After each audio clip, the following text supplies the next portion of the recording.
Boa noite, boa noite, boa noite, boa noite. Começando hoje um pouquinho até mais tarde do que eu esperava. Deixa eu ver aqui mais, vamos ligar aqui. Pronto, fica mais tranquilo para a gente falar. Você viu no cabeçalho ali? Hoje está um dia meio triste, está muito triste. Fico olhando, a gente, puxa, como já queria que as coisas mudassem. Mas aí você vê o Marcelo Conrado e fala assim, pois é, o cara quer 10 milhões para liberar o X. E o X meu bem crescendo, agora está estagnado. Fazer parte da vida, tem que voltar para voltar a crescer, tem que voltar a fazer as coisas, tem que voltar tudo e não volta. Não, mas agora ele vai criar o sempre que ele quiser. Pode fazer o que ele quiser de errado. O dele está guardado. O dele está vindo aí e ninguém vai poder fazer nada por ele. Essa aqui é a bem grande verdade que vem por aí. Tá? Que quando chegar, ninguém vai poder fazer nada por ele. Ninguém. Não é, meu amigo? Desse lado aqui.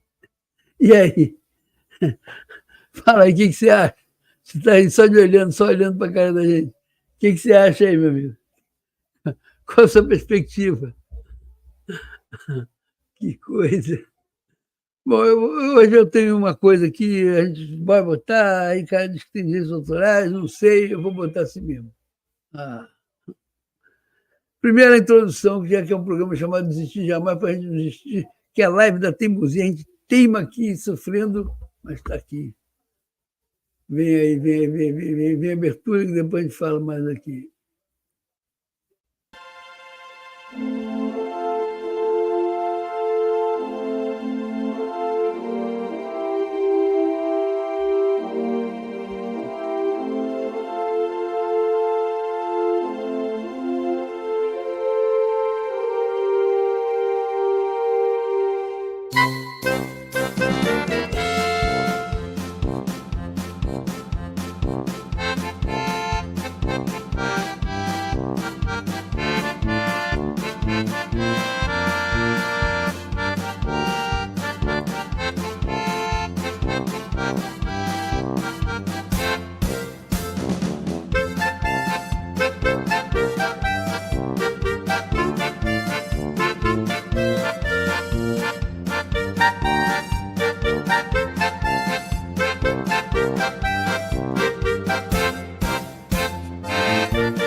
Bom, eu tenho que voltar um pouquinho, só um pouquinho.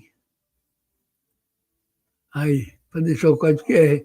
Esse aqui é o famoso link, né, que leva a gente para uma plataforma onde estão todas as nossas redes sociais. Eu tenho que ir lá arrumar coisa, já tem outras plataformas do Cícero aqui, eu tenho que ajustar lá. A gente está numa fase de ajuste, depois a gente vai começar a fazer os programas para valer. Eu acho que vai dar para a gente abraçar todo mundo como a gente abraçava antigamente, a gente está presente em todos os lugares. Só que a live agora já não é mais ao vivo, a live agora é meio ao vivo. A gente está fazendo live de madrugada, porque a perseguição está grande. Nós estamos proibidos de fazer live dentro do Facebook, praticamente. Tá? Facebook hoje só entra o meu, só entra o outro, mas a gente insiste aí. Você está vendo a gente aí? Porque a gente é muito chato, já falei isso para você. Se sou eu, me pego de pau. Se eu sou contra mim, tem que derrubar o Carlos Sena. Porque ele voltou, ele está sendo muito chato. Vou dar um pau nele para ele não voltar mais. Aconteceu qualquer hora comigo.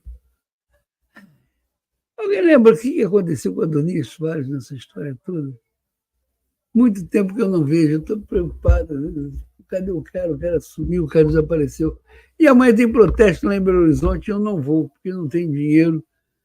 Está difícil aqui, mas tudo bem, a gente vai seguir em frente até ver o que acontece. Tá? Bem, vamos em frente aqui. Deixa eu tirar o vídeo aqui.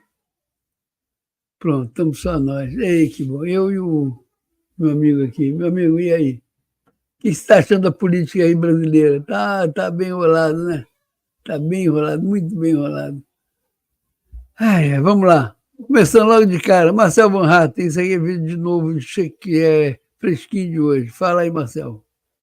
De Moraes comete abusos.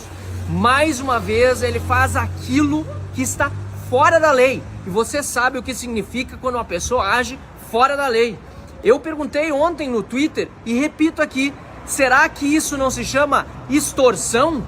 Está agora exigindo 10 milhões de reais do Twitter, do X, do Elon Musk, para que o X possa voltar a operar. De onde ele tira esses valores de multas? Mas que coisa mais absurda. Além disso, 300 mil reais de multa para representante legal do X no Brasil. É isso que dá negociar com esse tipo de gente.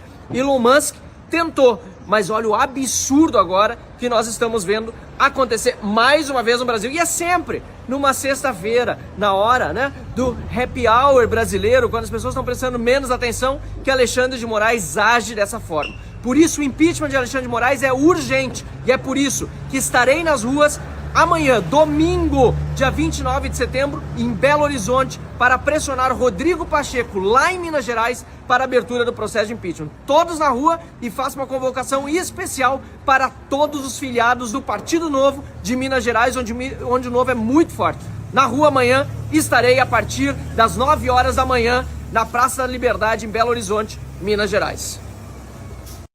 É isso aí, obrigado, Marcelo Barrata, obrigado. Recado dado. E aí, você vai? Eu, infelizmente, estou sem dinheiro, não quis nem pedir, porque tem muita coisa para pagar. Muita conta para pagar mesmo. Mas tudo bem, vamos em frente, já falei, vamos em frente, continuamos, seguimos.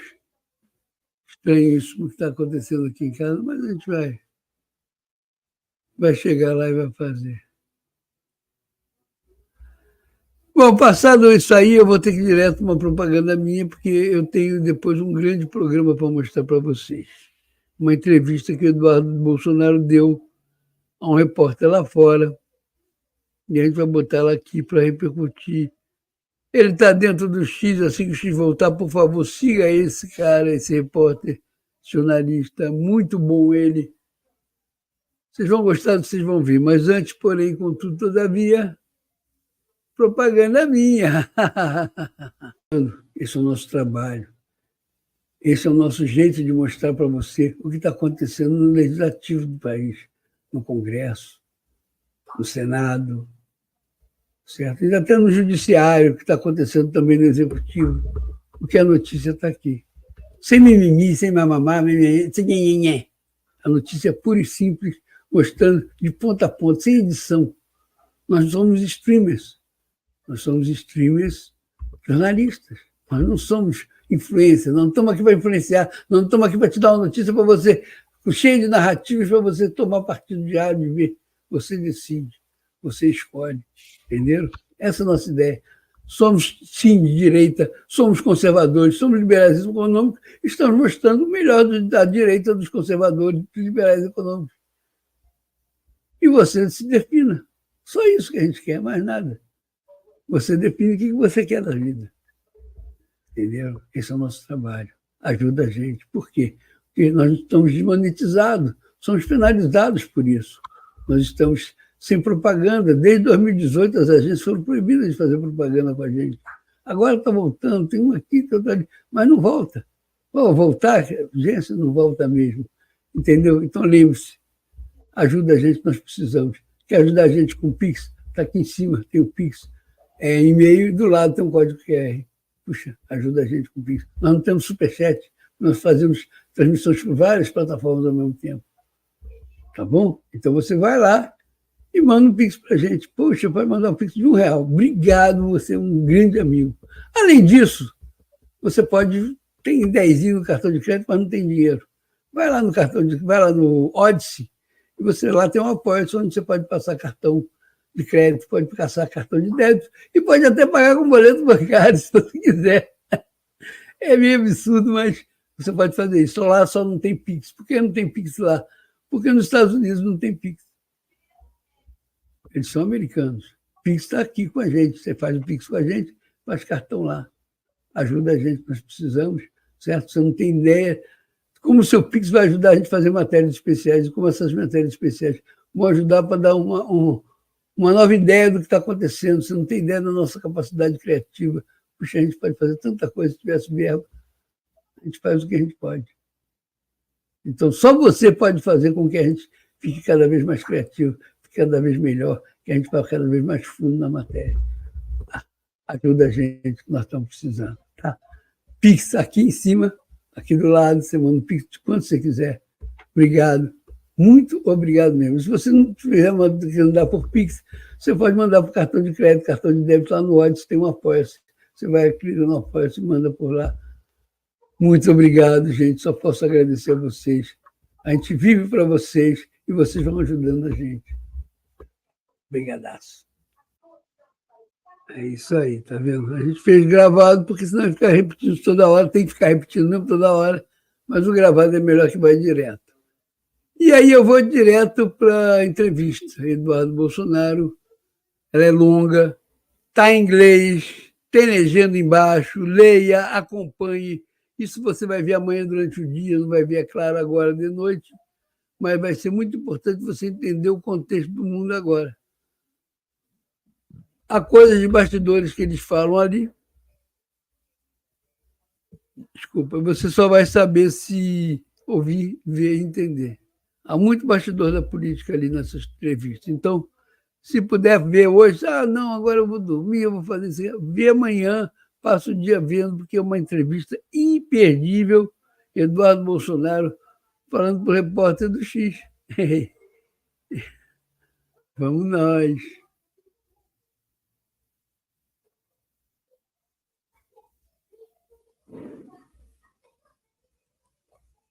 Pakistan being banned in Brazil, a democracy, Elon being targeted in the US, even citizens are being jailed for what they say online. Therefore, I've made the decision to travel the world, interview presidents, prime ministers, business leaders, exclusively on X, where I won't be censored and you get to know the truth.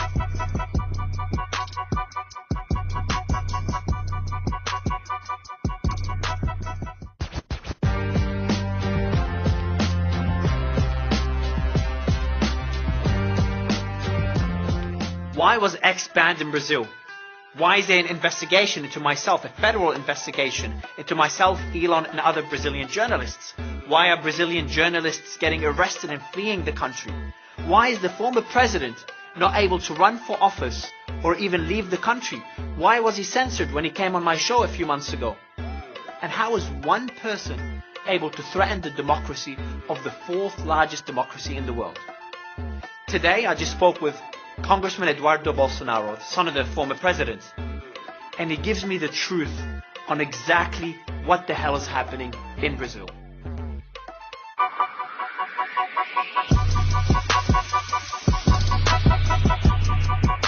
Last time when I had your father on the show, he wasn't in hospital, but he had like an oxygen. He was not feeling well. When was that? When he did the space, remember when they blocked he was worried about his account getting banned. He had to use To be Starlink. very honest, using Starlink, he mentioned that. But we had some problems to go online. Lawyers were advising him about, take care, use the other account, blah, blah, blah. Because you don't need a reason to go to jail, but you're not going to give free ammunition to your enemy. That's the point. But it was very tricky to him. I remember that my brother Carlos didn't like the idea. When I had Prime Minister Imran Khan on the show weeks before he got arrested as well. Your father's not allowed to leave the country, correct? Or he is now? No, he's not allowed. Crazy. But you have a very tricky situation because, the communication with the Supreme Court, everything go behind the scenes through lawyers. And there is a very tricky situation to Alexandre de Moraes because if Trump will win the election, he's going to invite my father for the inauguration. This will be a very sensitive moment to Alexandre de Moraes. That's incredible. That's smart. I didn't know that. So some people were advising Alexandre de Moraes, make an excuse and give back the passport to Bolsonaro. Because otherwise it'll look really bad. Yes. Because it would be look like banging to Trump. Banging now, what is the term in English? It would like it's a humiliation for him, maybe. Humiliation for Moraes. Yes, if it happens. But for sure, they are cheering a lot for Kamala. That, yeah, of course, Lula and President Lula. Yeah, we're going to start now. All right. Well, we kind of started already. Deixa eu começar aqui. So Congressman, it's a pleasure to have you. We already started the discussion. We started it even downstairs. You started with your thoughts. Not sure if I can say it on air. If not, we can bleep it out. But you think X will be unbanned? I think so.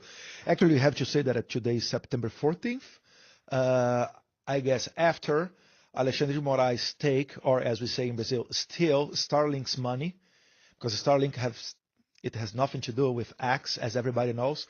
Even Elon is not the major investor. He has, 42% of Starlink. But after that, we do believe that as Alexandre de Moraes has money enough to pay the fines that he fined X, he will give back the permission to X to work in Brazil. Because in fact, he's receiving a lot of pressure, a lot of very powerful people around the world, billionaires, very well connected people. So this is not a fight. It's coming way more than just a fight between two individuals, Alexandre de Moraes against Elon Musk. We even think that it can have a repercussion in a governmental level, because basically it's the government of Brazil supporting the kick out of an American company from Brazil, and with no excuse, with no justification, because Elon basically is following all of the Brazilian law. What is happening that he's not following illegal decisions coming from the Justice of the Supreme Court, as you know, Alexandre de Moraes. So this is the point. And the other issue that's coming up sooner or later is that if X is showing all of that is happening in the social media with X, what about the other social media platforms? Because it's hard to believe that Alexandre de Moraes is giving orders to X to block people and hide from them that the order is originally coming from the Supreme Court, but he's giving order to block people not following the due process of law of the Brazilian Constitution. And Facebook, Instagram, YouTube, and all the other social medias, they are not suffering with the same kind of behavior from Alexandre de Moraes. So these are some of the very few points, only to introduce our conversation, that we have to take care in Brazil. And I think the U.S. Congress is going to do that through the Human Rights Committee with Representative Chris Smith, which is the oldest member of the U.S. Congress. He's a federal representative since 1983. Or through Jim Jordan Justice Committee, that is also doing a deep investigation under what is going on in Brazil. One thing Bill Ackman said, and we're going to go back for the audience because a lot of people don't know what's happening in Brazil. They don't know Brazil was 200 million people? Yeah, now almost 220 million. 220 million, the fourth biggest democracy in the world, and not far from the U.S. border. So a lot of what's happening in Brazil is kind of a precursor to what could happen in the U.S. and the rest of the Western world and other democracies. So it's pretty important we go through the background. But before doing that, we're talking about the impact of X and the ban on X on other social media companies and Brazil's perception in general. So Bill Ackman said, I think it was Bill Ackman, that Brazil is becoming uninvestable. Did you see that? Yeah. He was talking about that, supporting Elon Musk conflict with Alexandre. Basically, it's not the Elon Musk conflict. It's a war for freedom. All right. The difference between Elon Musk and all the others that got censored by Alexandre de Moraes is because Elon he has more tools to do that. Even in my speech in the last rally in Brazil, in São Paulo, in September 7th, in our Independence Day, I talked things about that we have the same soul, because people, when they go to the streets in Brazil, you have to take a look. Before they go to the streets for the rally, usually left-wing politicians, they go to the Congress, and on their speeches, they say, be careful, are you going to the streets together with Bolsonaro? You can end in jail for 17 years, just like people that went there on January 8th. Who says this? There are several federal representatives saying that. I can easily remember here Lindbergh Farias and some others. So you got a politician that says on TV before the protest, like, hey, be careful going on the streets because you can end up in jail? Yes, because they say it can turn into a riot. and they say it wasn't a riot. They say it was a coup d'etat trying. They tried to do a coup d'etat. But to do a coup d'etat, sometimes I imagine talking with a Russian about that. A Russian asking me as a Brazilian, how was the coup d'etat in Brazil? How many soldiers did you have? 0. How many shoots did you shoot at against the loyal forces of the government? 0 shoots. Okay, so how many guns did the government seized during these riots? 0. Who was going to be the dictator in case this coup d'etat was successful? No one knows. They blame my father. My father was in the United States. And when it came Miami, up, I think. Yeah, he was in Orlando, actually, in Florida. But when it came up, my father tweeted that he wasn't supporting that. And it was in the middle, on the development of the riots. So it was during the riots or after? During the riots. During the riots. Same day.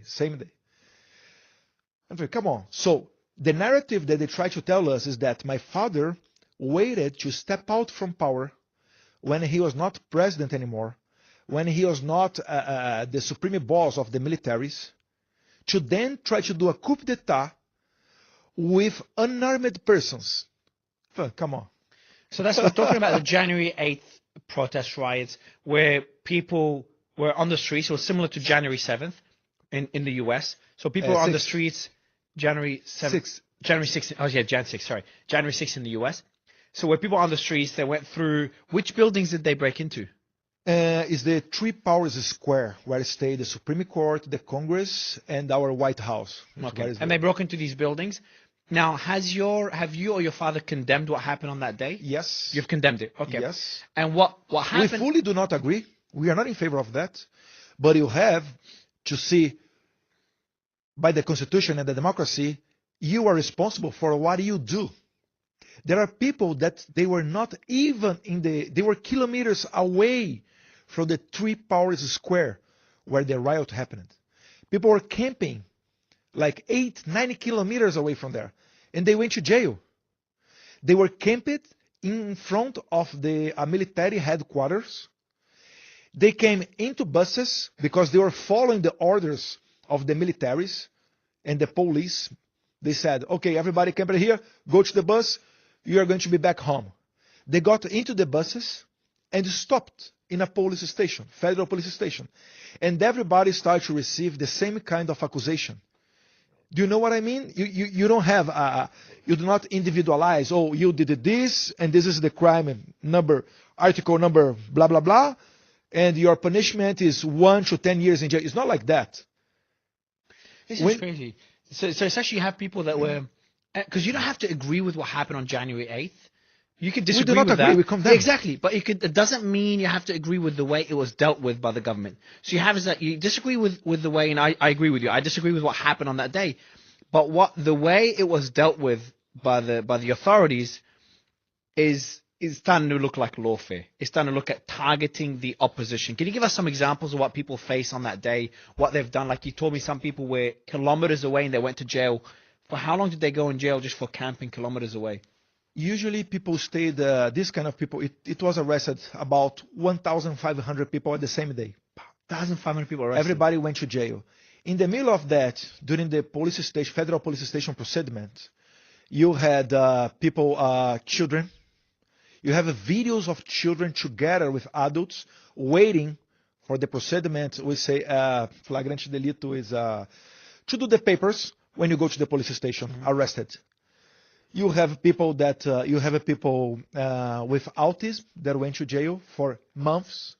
You have homeless that they were there for months. They went to jail because of that. Right. Because when you have this camp in front of the headquarters, what happened is people start to help each other. So some people arrive there with rice, beans, hamburgers, and start to feed the people camped in front of the military headquarters. So with these, start to come also homeless people, poor people, only to feed themselves. If they were there in January 8th, they went to prison. And the most sensitive case is a case of a man called Clariston, nickname Clezão. This guy, he died in jail. He tried at least twice to get out of jail because he had a health problem, I don't want to say something that then they... He's just checking it now. Yeah, he's checking information for me. To check if the information is accurate, yeah? Yeah, he's checking that the DA asked to release the guy, so he could answer all of the trial at home, not in jail. And they didn't accept that request? No. Alexandre de Moraes didn't even look that. It took 3 months. Alexandre de Moraes didn't look. Moraes was responsible for a lot of these arrests? He is the only one responsible for all of the arrests. He's the judge of the arresting. Yes? So the DA asked for the guy to answer the trial at his home, not jailed, not arrested, to answer the trial at his home because he had several health problems. This guy died, and Alexandre de Moraes did not analyze the asking of his lawyers for more than 3 months. Wow. So they were basically in jail and not accused of anything. So and what were you, because I know your campaign, your father were also targeted after what happened on January 8th, because that was used as what many call lawfare to target the opposition. Can you tell me more about what you guys went through? Because I discussed it with your father when we had him on the space, former President Bolsonaro. But can you tell me more about that? I know we've seen a lot of leaks, a lot of things have... They tried to leak us with the January 8th. Yeah, there's like a leaked message that says, that's from Moraes, who's meant to be a Supreme Court justice, like a judge. Imagine a judge saying, please connect Eduardo Bolsonaro to Fernando Serimedo. These, thanks God, after the Twitter Files Brazil, that Elon was showing how was the connection between the Supreme Court and the Electoral Court with Twitter. At that time it was an X, it was still Twitter. How was the connection, the mailing between each other? After this scandal that we call Twitter Files Brazil, now just came up a new case of leaking of some of the WhatsApp conversations of the Alexandre de Moraes assistants. So Alexandre de Moraes, he has a team made by some other judges, and there was a guy called Eduardo Tagliaferro who was on the head of the intelligence of the Electoral Court. So this guy, Eduardo Tagliaferro, he was the boss of what they call Central for Intelligence and Fight Against Misinformation. Is an organism that you have under the Electoral Court of Brazil. So he was appointed by who? When Alexandre de Moraes arrived there, he was there. Okay. But then Alexandre de Moraes was controlling this guy and giving him some orders. Okay. So him and the other people on his team, on the Alexandre de Moraes team for sure. So what happened is a judge who was the right hand of Alexandre de Moraes, Ayrton Vieira, he was talking with this guy of the intelligence, Eduardo Tagliaferro. It's basically what the name of they call in the book 1984 is the Minister of the Truth. Okay. To tell him, Alexandre de Moraes told us that we have to catch Eduardo Bolsonaro. Find a reason. Let's catch him. So is this just collusion? Like this is a judge has nothing to do with the investigation, nothing to do with the prosecution. But you've essentially, and we've seen that with X as well. You've got a Supreme Court justice, one of 11, that's single-handedly leading the entire process of telling investigators what to do, link who to who. And in one of the leaks that we saw in Schellenberger's reporting, he says, Eduardo, block and fine him through the STF. Please go all out on the report. Haha. Then send it officially via email. Yeah, they laugh during the conversations when they're trying to censor shit and block people. It shows that they had pleasure doing that. But tell me more about this. Only to go back, Mario. Sorry. Go ahead, please. Only to finish with this story. So what they basically did is they did a background check in my whole life for sure. Didn't find nothing. And then one judge came to this guy of the intelligence and said, I don't care. Now I know that Eduardo Bolsonaro, he has a connection with Fernando Serimedo. Fernando Serimedo is an Argentinian journalist, businessman. He works for marketing. He helped the election of Javier Milei. He has an independent blog called La Derecha Diario. And Fernando Serimedo, after the 2022 elections in Brazil, he made some live streaming criticizing the elections in Brazil. All right. Then I have a picture holding the flag of this Argentinian blog that is called La Derecha Diario. Through this picture, they were trying to connect me with Fernando Serimedo and label us as anti-democratic persons, which could justify sending me to jail. Jesus. So for a picture, imagine if I take a picture, I don't know, holding Fox News, CNN, NBC, whatever. A picture with a flag of a media, and it can bring you to jail. Is that still ongoing, that whole attempt? Are they still trying to use that to... I don't know. We do not have access. I think it's not going forward anymore because it's a shame. Alexandre de Moraes should be outside of any kind of trial or procediment in any kind of court related to right-wing conservatives or Bolsonaro supporters. Because what he's basically doing is he's trying to kill a spontaneous movement led by Jair Bolsonaro. This is the point. Your father, the former president. But what's the process? I'm actually curious. Like, and we're going to go back to what happened on January 8th with you, your father, the political party, your supporters. Because it just, when I spoke to your father, just like a complete witch hunt, how you were all targeted. Reminds me of, as I said earlier, Prime Minister Imran Khan and how the PIT party was targeted. A lot of them arrested, had to leave the country. First, before asking about Moraes and kind of the process of getting rid of him, I want to ask about you. Have you considered? Are you worried being in Brazil, considering this? Like we're having this interview in Abu Dhabi here because I would not go to Brazil. No matter, there's some countries I was invited by the president of a neighboring country of yours. I'll just say it now. I don't know. Maybe we'll bleep it out. But Venezuela, I was invited to President Maduro to interview him.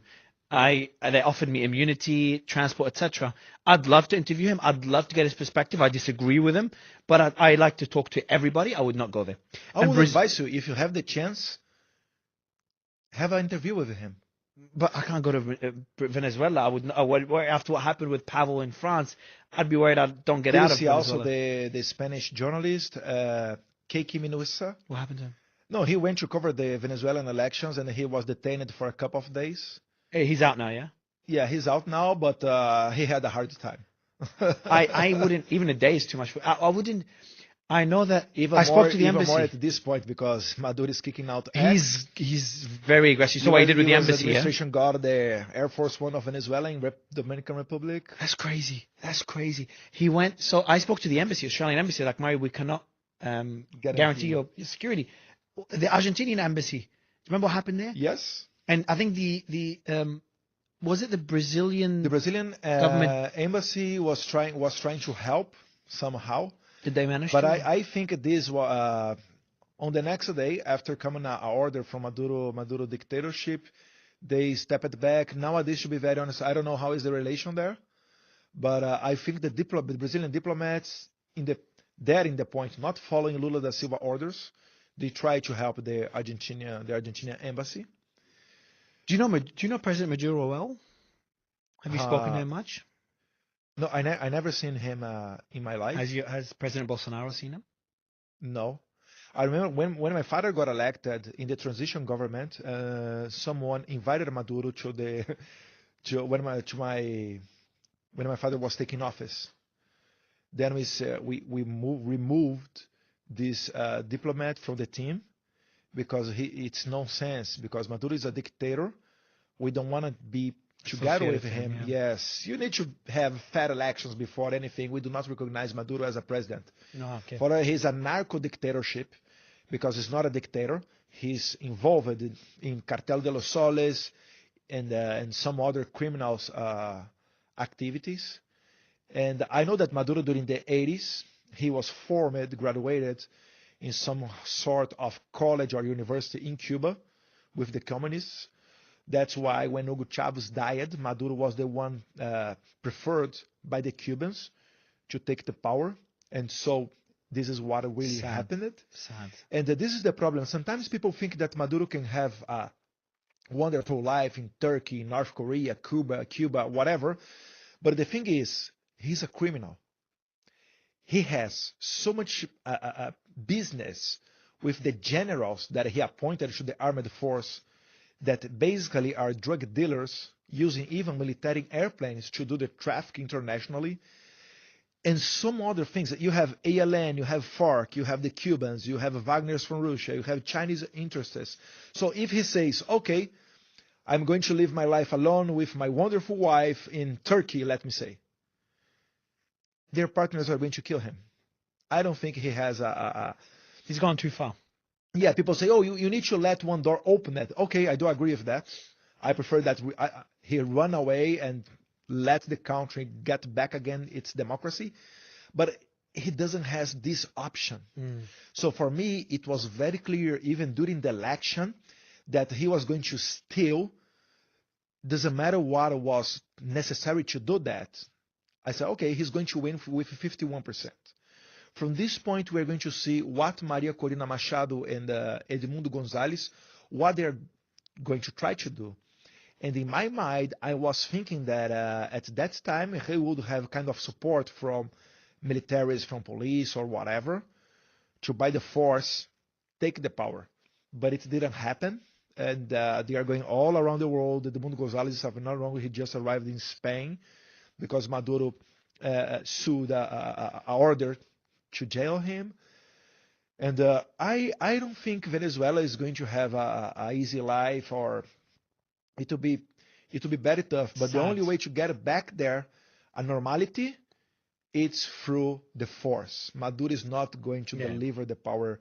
And we're seeing the U.S. government confiscated 2 of his airplanes already. Yes, which is, it's not nothing major, but at least it's symbolic. But what about it's what Alexandre Moraes did with Starlink now. Yeah, which we're going to get to in a second. I'm curious, what are your thoughts on President Milei? He's someone I'd love to interview. I think we're in talks with his administration to get an interview with him. Do you know Milei personally? Have you met him before? Has your father met him? Sometimes. I met Milei first when he was a congressman. Okay. I organized a CPAC in Brazil. So at that point, he wasn't famous as he is nowadays. For me, he's probably the main leader in activity in Western Hemisphere. And he was a congressman. He attended to the event. And then he became a president, which means that CPAC gave to him a lot of lucky. And we have a great relationship. It will be very honorable to me trying to help with this interview. And he's a great man, great freedom fighter. For example, when Alexandre Moraes was threatening ex-employees to go to jail during the Twitter Files Brazil scandal, Javier Milei, through his chancellor, Diana Mondino, offered refugee or asylum to ex-employees that would like to go to Argentina. That's nice.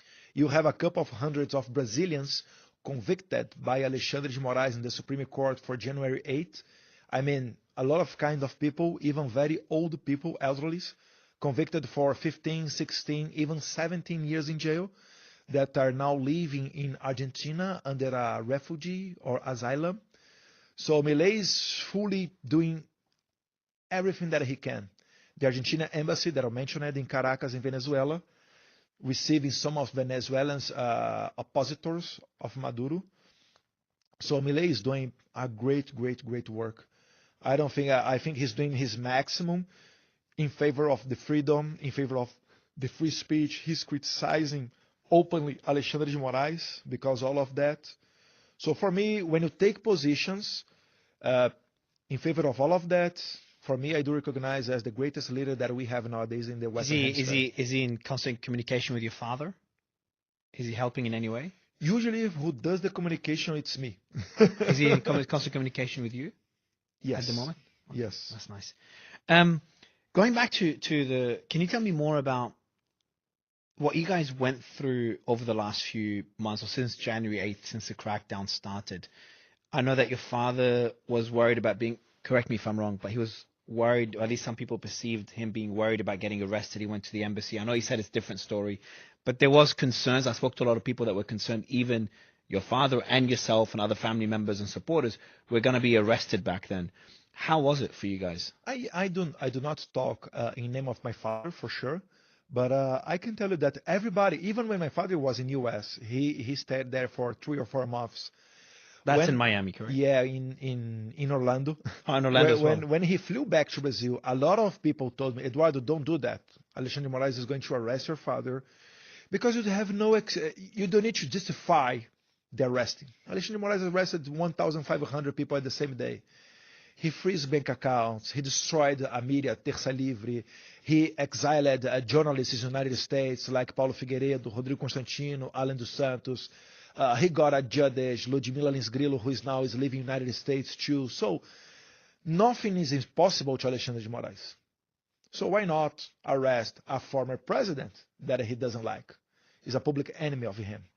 But as all of dictatorships, they do not get the leader first. They go around. So we have a lot of assistants of my father that went to jail. Coronel Câmara, Coronel Cid, Felipe Martins, Silvinei Vasquez. Wow. You have a bunch of other people, like the head They're still in jail right now. Some of them. No. Major part of them, they're outside. Some are still in jail. Some are out.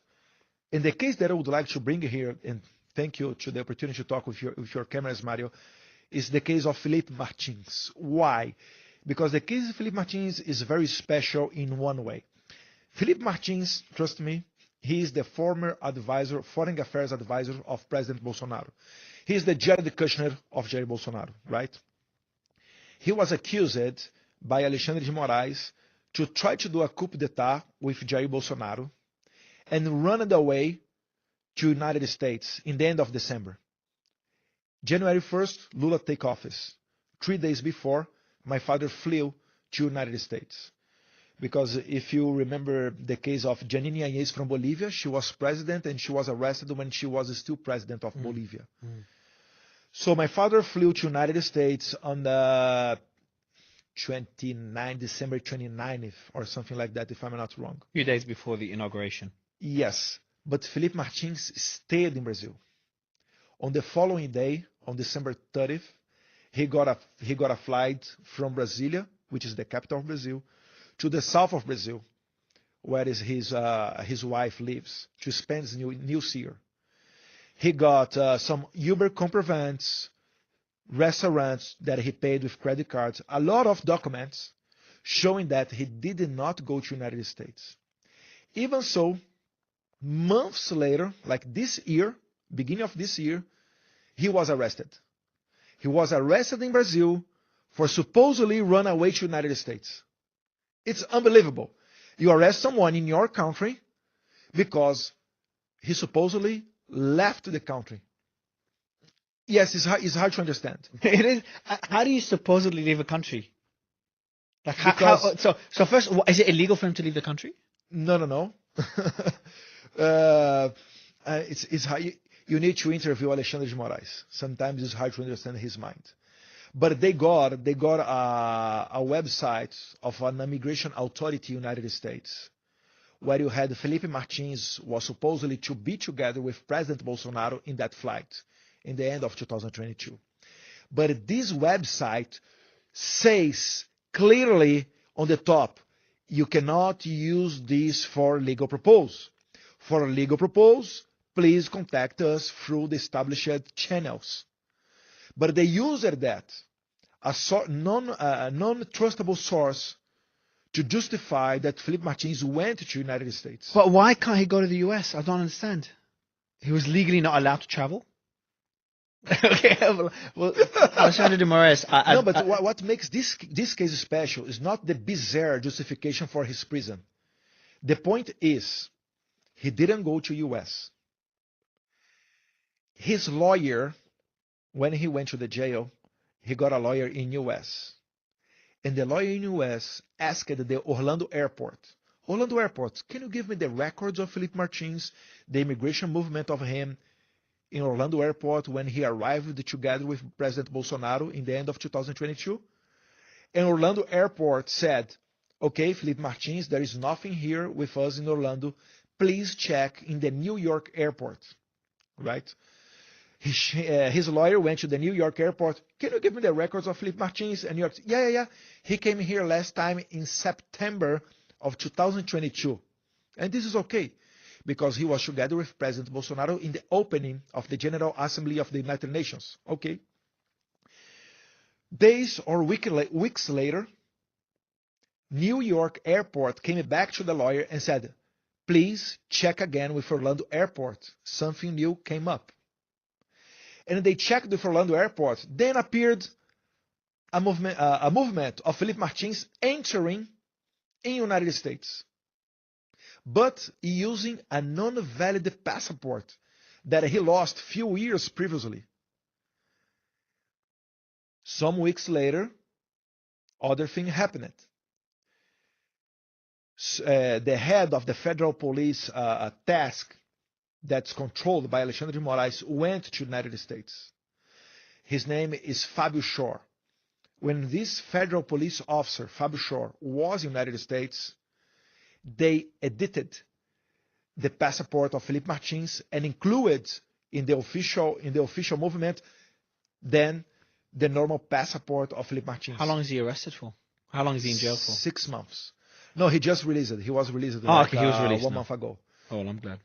So the case is, I guess, with only one bureaucrat, you can insert or clean a terrorist getting inside of the United States. So essentially, de Moraes has been doing what he's doing now with X for a long time, and the world is paying attention to it now because Elon's standing up to him.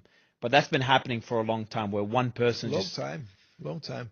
Even when my father he was president. When my father stepped out of the presidency, it made Alexandre de Moraes more comfortable. So he really started with the arresting and blocking. But your father couldn't, as a president. What's the process to remove someone like Alexandre de Moraes from the Supreme Court? It's only through the Senate. The Senate did not vote to remove him back then. No, because the speaker he has a lot of interest inside of the Supreme Court. But usually he takes the same narrative of Alexandre de Moraes. He says that, oh no, that's necessary for keep the democracy. No. This is necessary to. It's just crazy. They live in other kind of world. I mean, at least what they say. Your father cannot leave the country. No, Alexandre de Moraes took his passport. And he can't run for office either, can he? No, because he met some ambassadors, and so the electoral court decided that he cannot run for the next 8 years. 8? 8 years. The first case he has some cases. The first case it was because he met some ambassadors and criticized the electoral process of Brazil. It happened after the president of the electoral court met the same ambassadors weeks before, telling them that the electoral process of Brazil, it was fine and it was everything okay with the machines that we use to vote, because the elections in Brazil is fully electronic. No records, no audits, no way to recount the votes. So weeks after that, my father made the same meetings with the ambassadors. Why? Because the president of the electoral court asked the ambassadors to recognize the results of the Brazilian elections right after it's come up. So our election, which happens on the first Sunday of October, when the electoral court says the result, the ambassadors must tell their leaders to call the winner or whatever to recognize the election. So you do not give the opportunity to someone to contest the election. It's like, Maduro was elected 51%. Let's call President Nicolás Maduro. Congratulations for a big win. By the way, Lula also won with 51% of the votes. What a coincidence.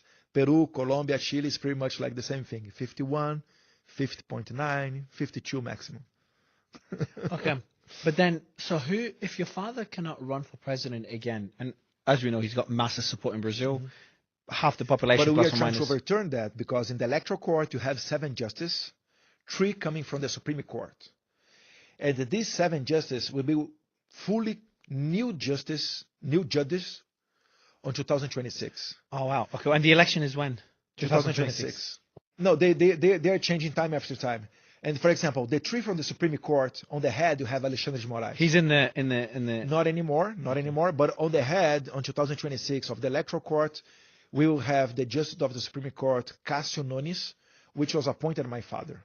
Okay. The vice chairman, you'll be also the other justice of the Supreme Court appointed from my father. Nice. Okay, so now you think you'll win objectively? I guess we have a chance of a fair trial, at least. Okay. And that will be before the elections. We'll have enough time. We have enough time. We have enough time for do that. Elections what month in 2026? End of October. year? October. And if your father... Then is other issue. You know what the question is. Would you run for president? It depends a lot of so much things that we have to wait. What I would usually say is I don't care who my father supports, I will vote. It can be a monkey, a door, anyone. If my father supports, I'm going to vote for this. How is your father anyway? He's going through a lot of stress right now. I asked you that downstairs. He's going through a lot of pressure. How's he coping with everything? Because I know the reason I ask is I know he went to concerns. He went to hospital during the protest just for a checkup because of his voice. Yeah. And then when I interviewed him as well during the space a few months ago, he had an oxygen. Yeah, he went to the hospital after the stabbing. His life changed pretty much. What year was he stabbed? He was stabbed during the 2018 election. A former member of the Socialist and Liberty Party, PSOL, which has a great connection with senators in the United States like Bernie Sanders or the representative AOC. This is the kind of people that are connected with this party in Brazil. He stabbed my father, so the knife entered about 15 centimeters in his belly, and he twisted the knife. He went to the hospital. Basically, it was a miracle that he survived. The doctor said, like 2 or 3 minutes more delayed on the way to the hospital, he would be out of blood on the heart because he lost about 2 to 2.5 liters of blood. Wow. He died twice before getting into the surgery. Wow. And he said, if the knife get like 1 millimeter to one of the sides, it would hit other vein, cava vein, which is a very, very large vein. And if it would happen, it would be the end. No way you arrive in the hospital with. Reminds you of another story of you're the fourth biggest democracy, first biggest democracy just a few months ago. If President Trump does not turn his head, he'd be dead as well. It's crazy that in today's age we have presidents of democracies going almost dying. And they try to cover it up. So as I said, I was going to interview President Trump yesterday. I told you there's issues. We couldn't make it happen. And one of the first questions I wanted to ask him was like, President, you were almost killed, yet no one's talking about it anymore. It wasn't even mentioned in a debate. The president of the world's biggest democracy was almost killed. There's a lot of questions that are unanswered, and yet no one's talking about it. Is it the same in Brazil? What do we know? Has there been a proper investigation into that attempt?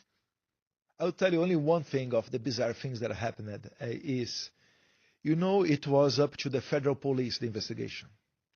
Who was on the head of this investigation about who stabbed my father and all of that, now is the head of the intelligence of the federal police. He's on the board. He was promoted by Lula da Silva. After the investigation? Yes. So essentially connecting the dots, what could have happened is that he did not investigate properly or put out a certain report that Lula's happy with, President Lula's happy with, and then Lula promised him a promotion. I don't know. I can accuse that, but what Lula does is on the head of Lula da Silva administration, as ministries or first-level secretaries, they are all political. Ministry of Transportation is a politician. Minister of Economy is a politician. So it's very hard to think that he's not going to appoint someone connected with him to have all of the information of the whole country. Incentives are just not aligned. That's the problem. President Lula might have great policies. I might agree with a lot of the things that he does or says, but I disagree. I'm not saying I do. I think it could be possible. I agree and disagree. I agree and disagree with your father, President Bolsonaro. But the thing that concerns me the most is when the systems of a democracy are threatened or not being followed. And what we're seeing in Brazil, that happened time and time again. And we saw that after what happened with January 8th. You pointed out that even the investigation, there's questions now that one could pose. And we're seeing that with what's happening right now with X being banned. Tell me more about the ban on... Because this is not up to the right or the left or Lula or Bolsonaro. It's just like you said. It's democracy. It's a system that the world should operate by. We can disagree with several things, social area, militaries, whatever, taxes. But this is basically, I do not want to censor Lula. I want Lula speaking more and more if possible, till we know more who he is, his intelligence, his QI, whatever. And How But well they- do you know President Lula? Have you met him much in person? No, not really. I met him. No, I think I've never met him. And your father, I'm guessing. I never- met him. I don't know. My father may be in the past because my father he was a federal representative, congressman for a long time, and usually the president goes to the Congress every at least. But the no first- meetings in recent. No meetings. No. Even calls? No. No, at least nothing we know or you can share. No. Like They want basically to kill us. This is the problem. do you tried- get worried? I know you've never. There's no public information about you facing an assassination attempt. Uh-huh. Hopefully not. That won't happen at all. Uh-huh. But is that something that worries you? We take care because we know that they are not only they are politicians that walk together with the guerrillas of Colombia, the FARC. They were together in the Foro de São Paulo group. They have a lot of investigations and procediments to say that they're connected with criminals organizations as PCC, Primeiro Comando da Capital, which is the largest criminals organized crime of Brazil. You have Marcos Valério testimony saying about this connection, that even the Labour Party of Lula da Silva used laundered money from the PCC.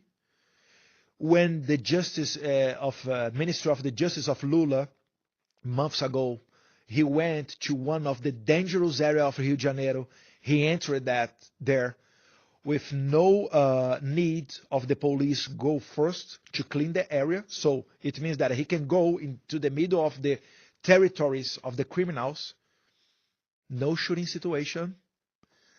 So it would be very innocent from my part to think that they do not have a connection. When Lula, when he won the election, in the first and the second round, when he crossed during the counting, when he crossed Bolsonaro and became number one, it was a celebration in the prisons. So I have to take care of my life. Is the gentleman with you? Is it security or? No. He's just an assistant. Okay. But he knows how to shoot. I'm glad you do. Well, here in Dubai, Abu Dhabi, like this No. This He's is one of very the safe. few countries, and where I am now in United Arab Emirates, one of the few countries I don't worry about security. I don't have Me too. security. It's Me one too. of the safe countries where people from the east and the west could come safely. There's not many countries you could say that to. Yes. Like even the US starting to concern me now with what we're seeing. Yeah. I still would go there. I think I'm going there next month. I go there a lot, but it's heading down a concerning path. Talking about a concerning path, tell me more about the whole story with X. Obviously, I've covered it very extensively. I've kind of been dragged into it in that investigation, the report. I don't know if you saw the report where they launched an investigation into Elon. They've dragged me. Yeah, they've dragged me into it. Me and others. The report of the federal police? Yeah. You saw that one, yeah? I was in your space at that time. Yeah, exactly. So that space. So I we was in did the it- European Parliament. We did in a space, and then when I flew back to Brazil, a couple of days after that, there was a report of the federal police. Usually they do that to prepare the field for an operation of the federal police. I mean, the federal police that's under Alexandre de Moraes' control. So what is that report? Tell me more about that report. So just to be clear, so we did just a space. You were on. Elon didn't come on this one, but there were a few others that came on. Obviously, there's a space on X. It was a show on X, and they put out that report. Elon's mentioned. I'm sure you're mentioned. I'm mentioned. You Dos are Santos mentioned for sure. I am, yeah. And usually when Dos they do Santos that, is to justify some of they create a narrative with that. So basically the accusation is that we are spreading fake news and we are spreading some anti-democratic acts. See, it doesn't matter. You are, to be very honest, Mario, I don't know if you are right-wing, if you are left-wing, and I also do not care about that. I care if you let me speak. If you let me speak, I will sit with any kind of journalist. But even like that, only for hosting a space on X, you are now As a journalist. probably under, yes. And if the worst thing is, if you hire a lawyer in Brazil, maybe he will not have access of this investigation. That's crazy. This is the crazy thing. That's how it's very hard to tell you, oh, come visit in Brazil. Oh, go cover the streets, what is going on in Brazil. Many people told me not to go. Yes, Many people have spoken. there is a Portuguese journalist, Sérgio Tavares. He arrived in Brazil in end of February, it was this year, end of February, to cover the rally of Jair Bolsonaro. Jair Bolsonaro was calling a rally on the streets of São Paulo. When he arrived in São Paulo, federal police got him and started to ask him about his position about vaccine, democracy, criticizing the Supreme Court of Brazil and some other issues. A European journalist arriving in Brazil with a clean background. And then the federal police stop him and start to question, is it a democracy? It was clear intimidation.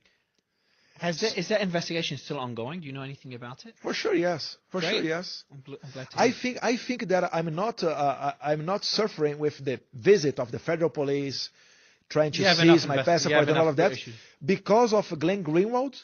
Because there's articles showing that Alexandre de Moraes selected me to be investigated.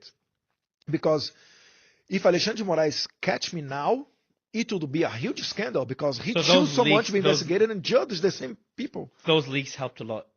Sure, yes. Yes. First, hats off to journalists like Glenn Greenwald that are focusing on things and Michael Schellenberger that were very active in what's happening in Brazil. So the leaks that you're talking about are essentially Alexandre de Moraes was trying to link you to different people. He even says, please prepare reports on these cases and send them to the fake news inquiry. Again, that's a Supreme Court justice. Like, hey, do this to the prosecutors or the investigators. I will order their removal under penalty of a fine. Then let's get rough with them. Let's do a thorough job. And I'll read out the other quotes I said earlier. Eduardo, block and fine him through the STF. Please go all out on the report. Haha. Then send it officially via email. Another one. Please connect Eduardo Bolsonaro, yourself, to Fernando Serimedo. Serimedo. So these are the I'm sure there's more by Glenn Greenwald. These were put out in his reporting. And essentially, did they go viral in Brazil? A lot of people are starting to notice this problem. Because I know X is banned in Brazil. Can you tell me more about how... Actually, Folha de São Paulo is the newspaper, number one newspaper in Brazil. That put out these leaks? Yes. Well done. And it's left-wing. Perfect. It's like CNN leaking some Kamala Harris or Biden administration I'm stuff. glad that at least the freedom of the press, like at least aspects of democracy is still functioning. And that's why I still call it a democracy. But can you tell me more, how the hell did they manage to ban one of the largest social media platforms in one of the largest countries in the world? How did one person manage to do that? Because if the Supreme Court justice took some action, you are going to appeal for who? There is no one above them. They are on the top of the judiciary. So there is no way to will appeal. And what in a normal democracy, what would happen is the Senate at least would open an impeachment proceedment against the justice of the Supreme Court. But again, as I told you, that the Speaker of the Senate, he's telling that he's not going to do that. That's why nowadays... So if the Speaker doesn't open it, the Senate can't vote on the impeachment? Yes, basically it's like that. But how did it all start? Like so X is still banned in Brazil as of today, and you said to me earlier you don't think that will last long? I hope so. I think so. Okay. If you had to guess, when do you think it will be unbanned? Do you have approximately? I would say on the following days, maybe tomorrow or next week. Oh wow, okay, perfect. We know that yesterday they unbanned the... Maybe I'm wrong. Hopefully you're right. Hopefully you're right. Look, Inshallah. Alexandre de Moraes, I know you and your investigators are probably watching this as you do with the space. One thing I'd ask... I'm sure the federal police officers, they are looking to us right now, 100% sure. All right, so for the federal police, I think, the only thing people outside care about is freedom of the press, is that a democracy is functioning. And they're looking at Brazil as an example of what a democracy should look like. Politically, doesn't matter where someone stands on the political spectrum, but I think banning a platform like X, targeting someone like Elon and other journalists, is not a good look from a political perspective, and it's definitely not how a democracy should function. Anyway, got this out of my system. Can you tell the audience a bit more about how did we get to a stage where X, one of the biggest social media platforms, was banned? Where did it all start? We all knew that wrong things was going on. We didn't know it's how this was happening. And this is why Brazilians are very thankful for Elon, because he had courage enough to bring some light for these conversations between X, at that time Twitter, and the electoral and the Supreme Court. So one day, Elon came up answering a post of Alexandre de Moraes. Yes, our justices of the Supreme Court, they have X accounts and some other accounts in social media, giving opinions about a bunch of things. It's crazy because they would be, restricted to the process that they judge. Exactly. And Elon said, why do you demand so much censorship in Brazil? This is how everything started. Earlier this year. Yes. And then he started to say that some other things happened, and it got the attention of the U.S. Congress. So the Justice Committee, chaired by Congressman Jim Jordan in the United States, got this case, and they made a report of about 500 pages, where basically you can see how was the emails from the electoral court, from Alexandre de Moraes' team, to Twitter, asking Twitter to block some profiles on Twitter, and with no justification, not following the due process of law of Brazil. What is the due process of law in Brazil? Alexandre de Moraes should inform the platform what is going on, open 48 hours to let the users to defend themselves with a formal accusation, with a justification, and then they have the chance to defend themselves. But what basically happened in Brazil is, I can tell you through the case of the Congressman Nicolas Ferreira. He was running for congressman in October of 2022, just like me. He's been on the show a few times. Great guy. Great guy. He got his cell phone, and it was a message from X. You violate something like that. You violated our policies, that's why you are blocked. But then you start to ask, what post did I do to receive this kind of punishment? At that time, people got angry with X. Oh, come on, X is blocking me. Why? It was about 100 profiles. Only conservative people got this kind of punishment. Why we didn't know? Because Alexandre de Moraes, now you know because through the emails that Elon Musk released for Jim Jordan's committee. Mm-hmm. Because Alexandre de Moraes was ordering the blockings and also ordering X to not inform the users that the order originally was coming from him. That's crazy, yeah. So it's like, hey, ban these people. Don't say I'm asking you to ban. Yeah. You do it. You take responsibility for it. So kind of throwing, not following the legal process to ban these accounts, as you've gone through that process step by step, a very logical process. He's telling Elon and X, say, ban it, and don't say I told you to ban it. Yes, and ban it in 1 or 2 hours. Wow. When the law in Brazil say 48 hours. That's crazy. And if X does not do that, it's a huge fine against X. A huge per day. It's like a daily fine, isn't it? It was a daily fine of, I can tell you, $20,000 per account. I think per day per account. Per account. But I would be easily can imagine that he would increase the amount of money. So what happened next? So Elon got these requests. So and after all of that, now this thing is under U.S. Congress, not only Jim Jordan's committee, but also the Human Rights Subcommittee chaired by Congressman Chris Smith. Chris Smith, he did a hearing in the U.S. Congress with Mr. Pavlovsky, which is the owner of the Rumble. Rumble is not working in Brazil anymore. Yeah, it was blocked as well. I know Chris really well. Yes, it was Chris Pavlovsky. Pavlovsky, correct, yeah. Michael Schellenberg, which is a journalist who made the articles about the Twitter files in Brazil. Great journalist. Paulo Figueiredo is a Brazilian journalist that is living in Florida nowadays. He cannot come back to Brazil. He was on my show as well. And Alexandre de Moraes canceled his Brazilian passport. And there was a guy connected with the left wing. I do not remember his name, but it's a left guy to give all their point of view. After this hearing, Chris Smith sent a letter to Alexandre de Moraes and some other authorities in Brazil to receive from them their point of view in front of all of that. So basically what he did is he got the information with Paulo Figueiredo, Pavlovsky, Schellenberg, and the other guy, and asked if this was true to Alexandre de Moraes. As I know, Alexandre de Moraes did not answer Chris Smith. But this is the point. Chris Smith, he's following a due process of law, offering the opportunity to Alexandre de Moraes to defend himself, giving his point of view of this whole story, before prepare a bill to go into the American Congress. I don't know the terms of this bill, but likely will be a bill very similar that Chris Smith approved in 2013 about Belarus dictatorship. So Chris Smith, he is new as someone, sometimes even the right-wing conservatives, they do not like some of the positions of Chris Smith about gun control and some other issues, despite he's in the Republican Party. But he's a well-known politician to go through right to the left, dialogue a lot with all of the members of the Congress, and he's strong enough to approve a bill like that, because this is not a bill up to the right wing or the left wing.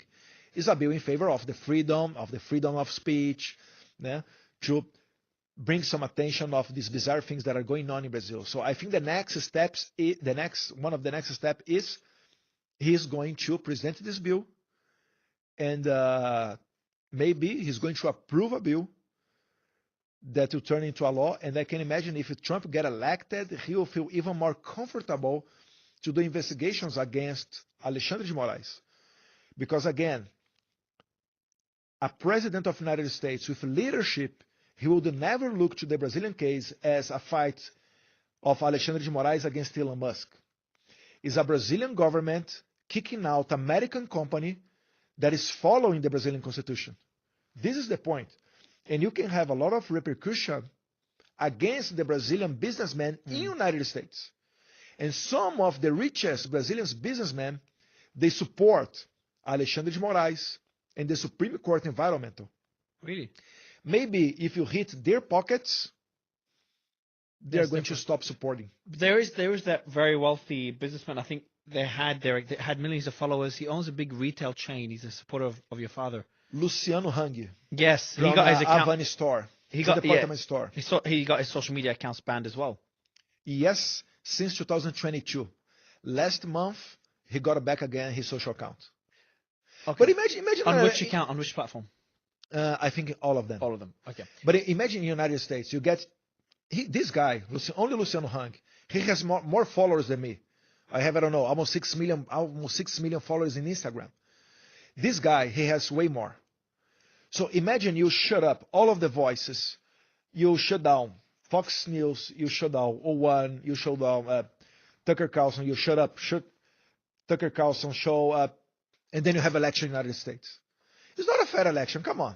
Yeah. Come on. Yeah. So Elon refused. So initially he agreed to ban those accounts, and then he changed his mind. Again, correct me if I get anything wrong. Then he changed his mind. He's like, hey, I'm not going to do this. Unbans those accounts and says these accounts did not violate our policies. I need to know what policies they violated. Is that what happened? Yes.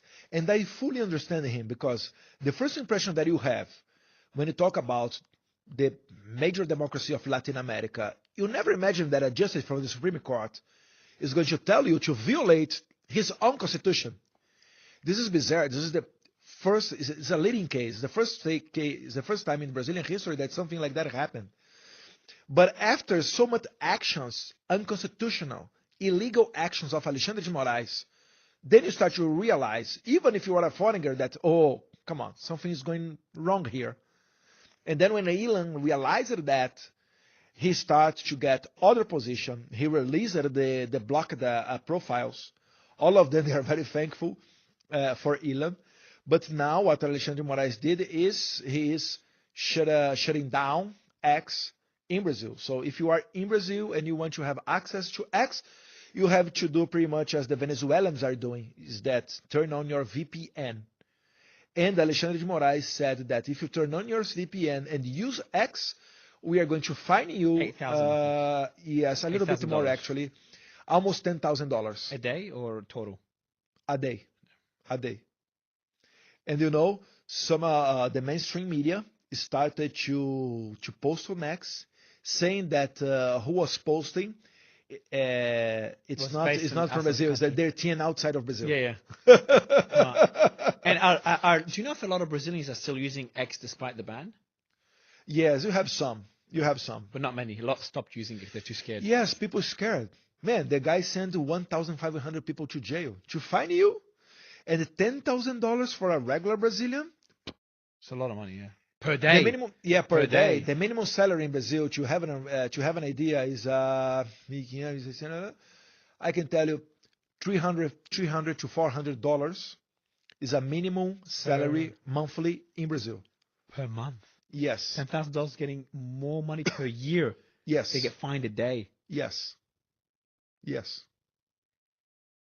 So Elon decides to stand up to this. So Elon's stance, for anyone that doesn't know, on censorship, he supports free speech, but he also knows as a businessman, he has to abide, and he said this about India, I think it was, or Turkey, he has to abide by the country's laws. So he says, if I disagree with the stance, that's my position, but if I, as a non-citizen of that country and as an owner of a company, all I can do is follow the legal process in my fight for free speech. That's his stance on why he agreed with some requests in countries like India, Turkey. He went through the legal process contesting them, but eventually abided by them.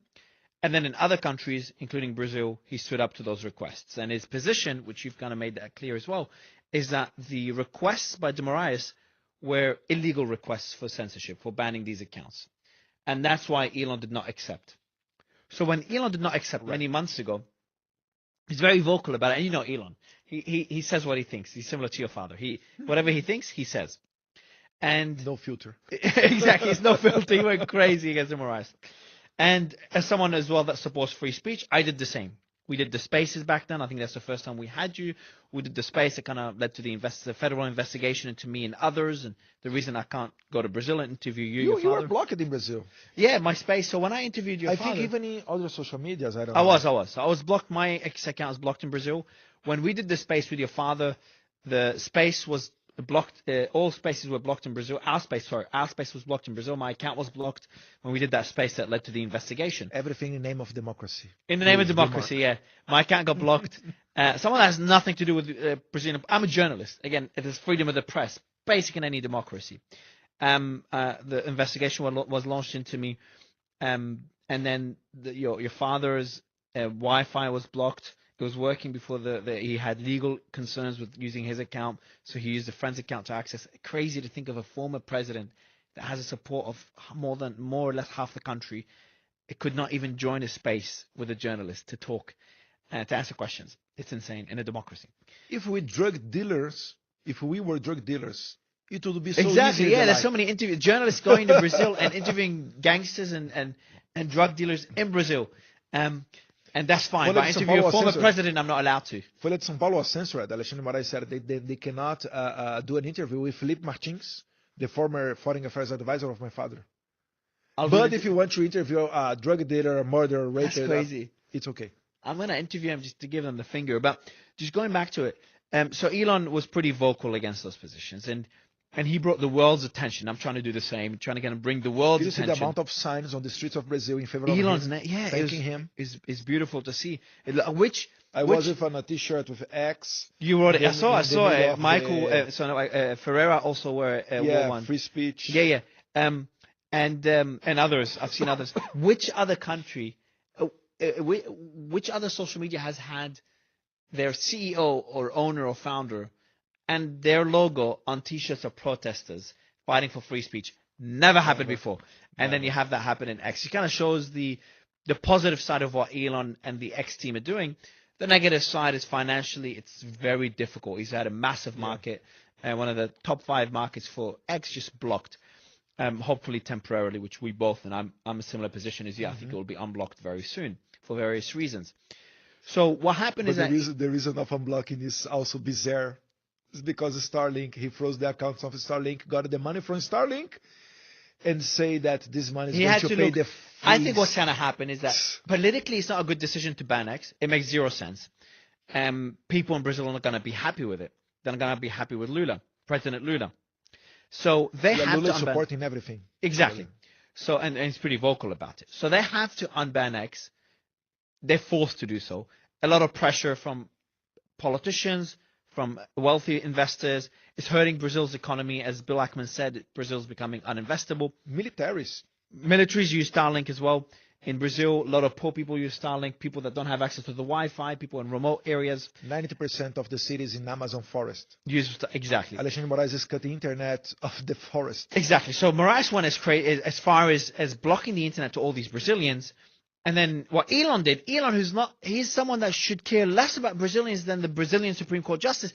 He made it free so they can still access the internet. And de Moraes blocked the bank accounts of Starlink, now unblocked them. They took $3.3 million, which is not much in the grand scheme of things, to look good. Like, hey, We took money for them. They paid the fines. Now we unblocked their accounts, which were blocked illegally in the first place because Starlink had nothing to do with SpaceX. They're separate companies. Again, one of them is only owned 40% by Crazy. Elon. So they did the first step. Now, I think they will ban X. They will unban X. But they have to do something. X has to do something. So Moraes looks good for his ego. For X to be unbanned. That's in my opinion. Now, I'm saying looks good for his ego, or at least in his mind, make it seem like justice was served, like something was done, because unblocking it would be a bit embarrassing for the administration. So that's what I expect to happen. I think it's the right thing to do, and I hope, for Alexandre de Moraes, I hope you make some right decision. I think you could see that you've gone too far. I know Elon's very aggressive. I know he can say some things which many people disagree with. But for the sake of Brazilian democracy, the right thing to do is find a way, find some sort of settlement with X, despite everything that's been said by me and others. Find some sort of settlement because it is better for your people, for Brazilians, and again, for the functioning of a democracy. So I hope you find some sort of settlement and you meet middle ground. But essentially, This is not going to happen. I think it will be unbanned. You think that too? No, unbanned, yes. But democracy, which is a step in the right direction. Will we go to a democracy? I'm an optimist. We're heading in the wrong direction in Brazil and other countries. I'm an optimist. I hope I'm proven right. But at least in the current form, the current state of things, it's heading in the wrong way. But Brazilians are noticing. Brazilians are no longer sitting silent. We saw that in the recent protests. Congratulations. Which were bigger than the people at the the celebration itself, the Independence Day celebration where President Lula was in his motorcade. Not many people were there. Remember But this those was videos? easy. If you put 1,000 people on the streets, it's way more bigger than Lula da Silva military parade. Yeah, during the Independence parade Day. was barely had anyone there. I remember the videos posting No them that one. went viral. But I can tell you that why I think the Alexandre de Moraes he can step back in one or other point, but he'll keep with his behavior. Is because when my father was president in 2022, and what I'm going to tell you here is like the official story of the things. My father went to the streets on September 7th with way more When he was people, president. way more people when he was president, way more people than we had this year, in September 7th. And on the next day, the former president before my father, Michel Temer, somehow intermediated a conversation or something like that between my father or my father's team and Alexandre de Moraes. This is not me. This is not my opinion. This is the narrative that people say around. So Jair Bolsonaro signed a letter saying that his speech in September 7th was far away. It went so long.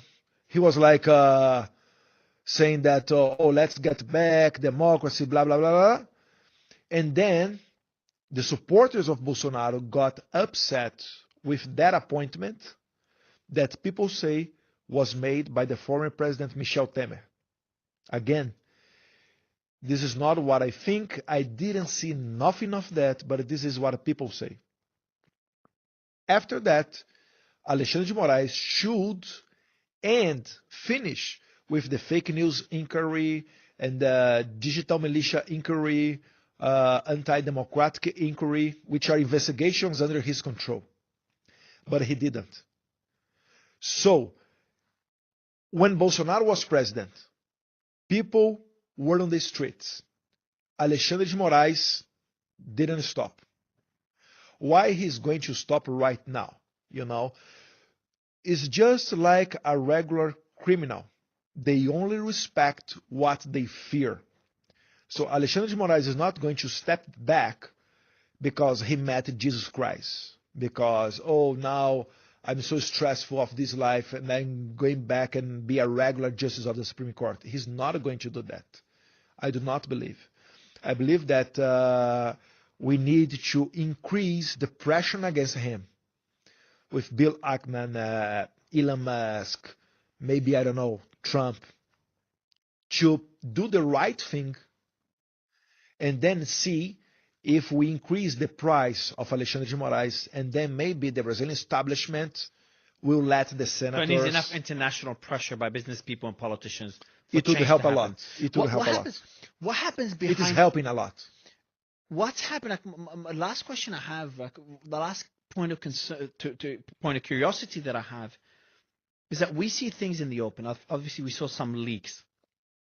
Tell me more about what's happening behind the scenes. Is in terms of what attempts are there behind the scenes to get de Moraes removed, if it's even possible, or what efforts are they to kind of counter the breakdown of democracy that we're seeing? Like, up to, like, how did these leaks come out? For example, it just shows, in my opinion, just shows some sort of people in the background, in the establishment, that are trying to fight against what de Moraes is doing. Can you tell me more about behind the scenes, what's going on, what's being done to hopefully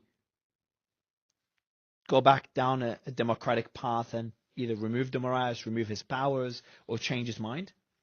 I think the best way is bring some pressure and then try to do the impeachment procediment inside of the Senate.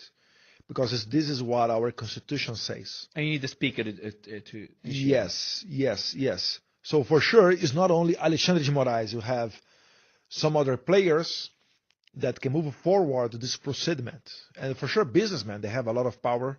They finance a lot of things. They generate jobs. And they can make their voices to the authorities in Brasilia to listen to them. So for example, if United States start to have the same treatment, they copy Brazil, if they have reciprocity, and imagine giving some sanctions against Brazilian companies in US. I'm not in favor of that. I'm not telling that because I don't have the power. But let's imagine this. If United States start to apply reciprocity with Brazil and start to bring some damage in the Brazilian companies in the United States, for sure, some of the big players of Brazil, they have access to Alexandre de Moraes. They could go to Alexandre de Moraes and say, hey, calm down. Enough. Maybe. And the other way is do like we did during the impeachment procediment of the former president Dilma Rousseff in 2016, or also in 1993 when we had the impeachment of the former president Fernando Collor. Is what is bring people to the streets, bring pressure to the Congress, and make the Speaker of the Senate to start this impeachment procediment. I think this is the thing that we have to do now. And if we are not successful with the impeachment procediment of Alexandre de Moraes, we have to know who are the senators that are in favor or against that. Do we know how many are in favor and against? We don't know.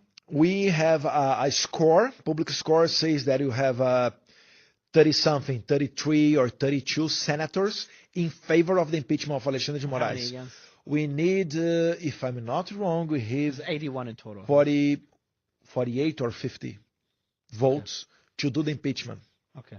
And do you know how many votes you think you'll get right now? Right now, we have 33 or 34. Oh, okay, for the impeachment. That publicly says that are in favor of impeachment. You have some others that are Lula da Silva based in the Senate that they are against. And then there's some. And you have in the middle, the middle you have, I don't know, 20 to 30 votes. I mean, if we do our work and change the mind of some of these that they don't know how to vote, we have a margin to approve. But you've still got the Speaker to open up the inquiry. Yes. Okay, you've got two hurdles there. But we have elections in 2026 for the Senate. Yeah. We will renew 2/3 of the Senate. Okay. So there is a big risk to Alexandre de Moraes. Yeah. Some people say, Alexandre de Moraes, he's going to be in Supreme Court until he completes 75 years old, when is mandatory get retired from the Supreme Court. Looks in his 50s, I don't know, 50-something. So he has until, I don't know, 2048, 2040 That's something. That's a long term for a Supreme Court justice. But if you look from the other side, he has every 4 years to elect a good margin of the senators to do not get impeached. It's hard for him to. Yeah. It's tricky. Congressman, like to kind of wrap it up, it's been fascinating in a negative way to witness as a foreign journalist what's happening in Brazil, a country I adore. It's an incredible country, and again, just like Australia, a massive democracy. Yes, exactly. With better waves. Exactly, you're a surfer. I'm sure you've surfed in both countries. Yes. I've got my own concerns with Australia, but not even close to what's happening in Brazil. I've got my concerns in the UK, not even close to what's happening in Brazil. And obviously, Elon, on a much bigger scale, Schellenberger, Glenn Greenwald, and others are trying to do what anyone fighting for free speech are trying to do what they can. I hope other social media companies join X and Elon in the fight for free speech, trying to do their part. And I hope Brazilians wake up to what's happening. Whether you support Lula, President Lula, or former President Bolsonaro, I think you should support a democracy. And part of a democracy is the ability to speak freely. It's part of the Constitution. Different to the American Constitution, but in the Constitution nonetheless. So that's my stance. I don't care about whatever political position President Lula or your father hold, and whoever's president in the next cycle doesn't matter for me, as long as we have a functioning democracy and people can speak freely and at least use X in the country. I hope X, as me and you expect it to be unbanned in the next few days. I hope that happens. Inshallah. Inshallah it does. We're saying inshallah we're in the United Arab Emirates right now. Again, because I can't go to Brazil, Alexandre de Moraes, because you guys decided to launch an investigation because I did a Twitter space. No country's launched a federal investigation into me. Not even Pakistan. I've interviewed Prime Minister Imran Khan, who's been arrested. They let me have a space. They banned X. It's banned in Pakistan as well. They didn't launch an investigation into me because of that. Pakistan, they didn't do that. In Venezuela, didn't do that. And I was very aggressive against Maduro. Yeah, you guys did it in Brazil, a democracy. That's too far. Again, Congressman, I would love to get your final message to Elon, to X in general, in their fight for free speech, and to the rest of the world, and to other journalists, Schellenberger, Mike Benz, Glenn Greenwald, and others. No, the fight that he's having about free speech is inspiration, not only for Brazil, but for the rest of the world. I'm sure that the people on the streets in Brazil, they have the same soul of Elon when fighting for free speech, because this is not about money. It's about the future generations. It can sound cliche, but it's true that no one wants our kids living in a place where you cannot even talk what you think, that they cannot speak. And this is basic in democracy, as we know, to get a better and better system. This is how, for example, the United States are building this great country since 1776. So every time that we talk about that, we go to the First Amendment of the United States, because very sadly we don't have a case like that in Brazil. And but the fight of Elon is inspiring all the rest of the world. And the main thing is we have to be concerned not in the result. Some people come to me, Eduardo, people is going to the street. What is going to happen next? Alexandre de Moraes is not going to stop only because people is on the street. Maybe. But the thing is, we have to do the right thing. Doesn't matter the results. If we keep doing the right thing, sooner or later, things will change. I usually also say, doesn't matter if the president is right-wing or left-wing. I will raise my children with the same values. I will teach them the same thing that I think is the right thing. So when they when they grow up, they will be good people. And maybe in the future generation, the next generation, it can change and build a better country doing like that. So do not be afraid, scared, or trying to hurry up with the things. Maybe to take 1 year, 10 years, 20 years. It doesn't care. We must have to do the right thing. Just like Elon, we know that he's losing a lot of money with that. If he was looking forward only for his personal life, he would never do that. It would be way more comfortable, get, I don't know, a vacation in Maldives, get his yacht or whatever, or maybe go to Mars. But he's doing that. So for Elon, we are very, very thankful. One day I hope you'll visit Brazil. You can go to the streets and see how people love you in Brazil. Inshallah, one day we will see this day coming. Maybe together with Mario, when he has no more federal investigation against him because he's hosting space on X. I hope so as well, and hopefully I can go to Brazil without being worried about being arrested and interview Ferreira, your father, President Bolsonaro, and others in the country. And de Moraes, I'd love to interview you and President Lula as well. I'm sure it'll be a great discussion. But Congressman Bolsonaro, it's a pleasure to have you here. Thank you so much for coming. Thank you very much. Thank you very much.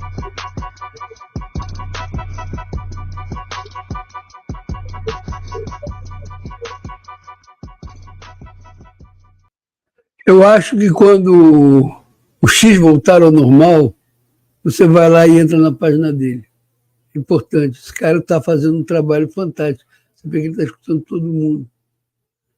Eu soltei a entrevista toda, eu sabia que ia demorar, ia ser um programa que talvez muita gente achasse chato, mas era preciso que você entenda o que está tudo circulando. Muita notícia de bastidor que rola por aí é desmentida aqui, e muita notícia de bastidor que você deveria saber e ver o que está acontecendo, ela é conhecida aqui, nessa entrevista. Por isso que eu fiz questão de colocar. Eu sei que ela é longa, muita gente já, na metade, já deve ter desistido. Nós já temos um outro problema, nós estamos transmitindo toda a noite para você ver amanhã de manhã. Hoje não. A gente está transmitindo toda a noite para estar lá dentro das redes sociais. Nós estamos sofrendo forte pressão para não entrar mais nas redes sociais. É isso que eu estou querendo explicar para vocês. Há uma forte pressão para a gente vir, porque não nos querem mais. E a gente é muito chato, porque a gente está aqui todo dia. Só para vocês terem uma ideia, há 2 semanas estamos transmitindo direto sem problema. 2 semanas. Ótimo. Antigamente estava falhando toda hora. Agora é 2 semanas. E a gente está de volta. E mais 2 semanas a gente está de volta. E aí a gente agora, semana que vem, vai começar a ampliação. Vai voltar cada vez a estar mais presente em outras redes sociais. Então, escuta esse recado aqui. Esse recado aqui é importante. Bom, em cima da minha cabeça tem um link. E do lado tem um código QR. Tanto faz você entrar pelo link como pelo código QR. Você vai para uma plataforma onde estão todos os nossos canais. Sabe o que acontece quando você entra ou no link ou pelo código QR? Isso aqui. Né? É assim que você vê. É assim que acontece quando você entra nesse link ou nesse código QR. Está aí a página. Ela tem um movimento e aí você pode ver logo de cara aqui, está o nosso X, está por fora, parado agora. Embaixo do X está o Odyssey. E tem o Telegram. E tem o LinkedIn. E tem o YouTube. E tem o Getter, e depois vem um monte de Facebook que a gente transmite. Olha só que coisa, hein? Ainda tem o Twitch, ainda tem o canal do WhatsApp aqui, quando começarem a aceitar, e tem o próprio WhatsApp para você seguir a gente. Tanto faz você entrar pelo link como entrar pelo código QR. Você vai lá e segue a gente. É importante você acompanhar a gente. Nossa jornada é feita para mostrar para você o que é a direita, o que é o conservadorismo, e principalmente nós não somos terroristas, nós não somos fascistas, nós somos simplesmente bolsonaristas. E ser bolsonarista não é crime. Tá? Eu falo abertamente, sou bolsonarista, vai lá, a gente não está pedindo para matar ninguém, a gente não está pedindo para fazer nada. A gente só quer mostrar o nosso trabalho, a gente só quer mostrar a nossa realidade, a gente só quer mostrar o que a gente pensa e a gente só quer construir um Brasil melhor. Então vai lá, tanto faz entrar pelo link quanto entrar pelo código QR, você vai para esse canal e você clica num deles e você vai direto. E outra coisa, onde você está vendo a gente? De onde você estiver vendo a gente, em qualquer lugar, em qualquer uma dessas plataformas, em qualquer plataforma de movimento social que permitiu que a gente publicasse, você simplesmente deixa seu like.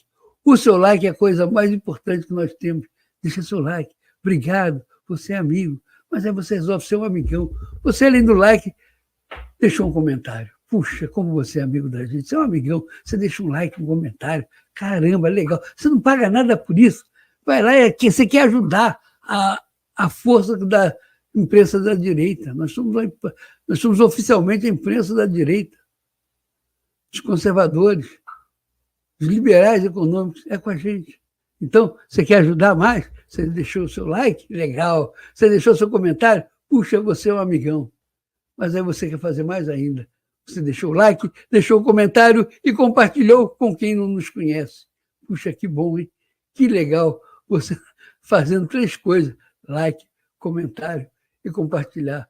Pede música! Eu não poder tocar por causa de direitos autorais, mas eu posso cantar. Eu pago o mico aqui numa boa, porque você é um amigaço, você é o amigo que deixou o seu like, você é o amigo que compartilhou, você é o amigo que deixou um comentário. Puxa, que legal. Você fez as 3 coisas?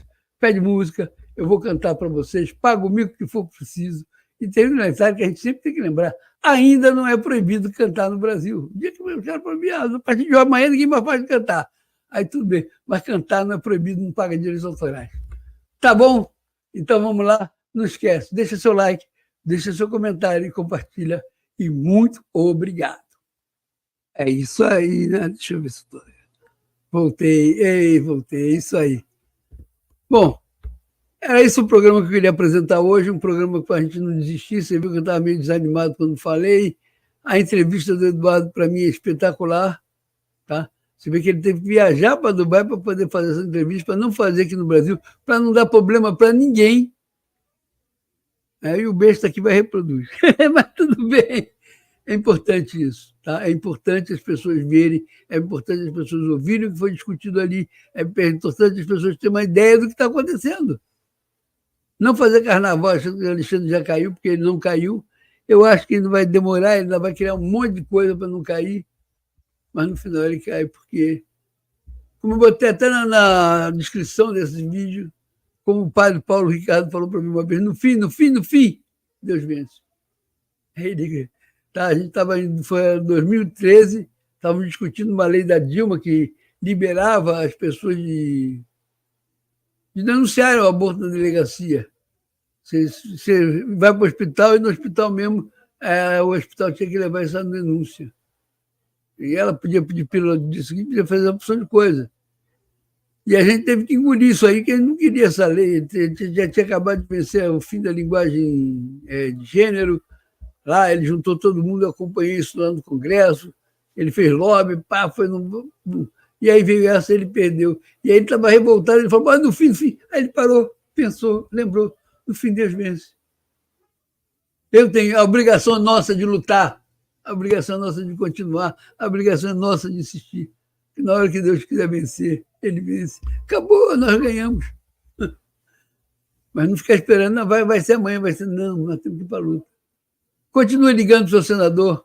Eu tenho certeza, como eu botei lá, no dia 7 é o dia seguinte, as eleições. Quando eles verem o resultado, que eles tomaram uma coça violenta, quando eles descobrirem que nós somos 80% da população, certo? Que a gente vai não só deixar a esquerda de fora, os partidos de esquerda, como vamos deixar o 55% de fora, o PSD. Aí eles vão ter que ir no dia seguinte, lá no dia 7 de outubro. Poxa, ir para a gente dizer assim, vamos assinar contra Alexandre, vamos fazer isso aqui, vamos fazer aquilo outro. É nisso que eu acredito. Espero que aconteça. Puxa vida, foi um programa longo demais, há muito tempo que a gente não fazia um programa tão longo, mas a gente está aqui para mostrar, a gente está aqui para fazer. Obrigado, YouTube. Olha, eu estou vendo excelente audiência no YouTube. Eu olhei agora, ele vai dar um susto. Geralmente está 0. A gente está transmitindo só para 3 plataformas, depois para mais 3, depois para mais 3. Quando chegar de manhã, está em todas elas. É o jeito. É o que está nos permitindo fazer. E a partir de amanhã, vendo todas elas, você pode ver o programa. Ou seja, a gente está fazendo um programa de madrugada, você vê no dia seguinte. Desculpa, não era essa a minha ideia, não era essa a minha tendência, mas essa entrevista do Eduardo Bolsonaro, eu não poderia deixar de botar no ar. Tivesse o tempo que tivesse, aí eu teria que colocar aqui. Você está arriscado o cara depois. Não, vai lá na página do Mário, segue ele lá no X, assim que o X voltar. Tá? Vai lá, anota o nome dele direitinho aí, vai na página dele, entra, segue ele. Bacana o trabalho que ele vai fazer, ele está ouvindo todo mundo, por quê? Por liberdade de expressão. Essa grita que o mundo está fazendo em liberdade de expressão vai nos beneficiar. Aí você entende o que está na cabeça do Bolsonaro e o que não está. Tá? Talvez ele não esteja preocupado com o impeachment do Lula, que eu acho que deveria acontecer. Mas se acontecer esse ano, tem nova eleição, e nova eleição ele não pode participar. Mas se acontecer ano que vem, o Alckmin assume de vez. E qualquer movimento de impeachment central esse ano, ele tem 6 meses para se defender, só vai ficar para o ano que vem. E a gente está na dependência de alguém olhar para a gente e dizer assim, pô, tadinho do Brasil, vamos lá, vamos ajudar o Brasil. E fora disso, só ver como está o cenário mundial, que a gente vai ter 2 anos de muito trabalho pela frente. Tá? Não tem jeito, vamos ter que trabalhar bastante e vamos ter que brigar muito para que a gente tenha liberdade de expressão para poder mostrar a verdade para todo mundo. Embora eu acho que o povo brasileiro sabe. Para mim, eu não tenho essa ilusão de dizer assim, o povo não sabe, né? O povo sabe muito. Hoje, 80% da população brasileira é de direita conservadora. Se diz direita conservadora. Mas 80% bolsonaristas, não. Bolsonaristas, nós somos 65%. Nem toda a direita conservadora é bolsonarista. Principalmente esse grupo que não é bolsonarista, é um grupo que veio para cá agora Porque está revoltado com o governo Lula, está revoltado com o Supremo, está revoltado com essas pessoas. Então estão virando pessoas de direita. Entendeu? Ainda tem muita gente que é de direita, mas não quer ser bolsonarista. Por mais que você queira ou não queira, no 7 de setembro eu estava lá na Paulista.